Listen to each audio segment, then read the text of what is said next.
Masayang ipinagdiriwang ng mga Pilipinong Muslim ngayong araw ang Idil Fitr o ang pagtatapos ng banal na buwan ng Ramadan. Kaugnay nito na mahagi ng nasa higit 1,000 food packs ng Philippine Navy sa ating mga kapatid na Muslim sa Quiapo, Maynila bilang pakikibahagi sa naturang okasyon. Ang detalye sa ulat ni Julius de Samboron.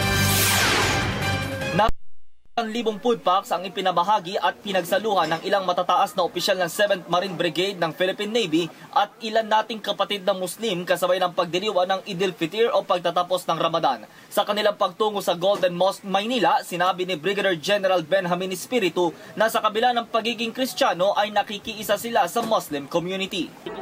We are all one. We have one God. Nakikiisa tayo sa ating mga kapatid. Hindi lang kapatid na Pilipino, kapatid, we are all brothers in humanity. Hindi lang sa Maynila ginaganap ang ganitong gawain ng Marine Brigade, kundi ito'y ginagawa sa buong bansa.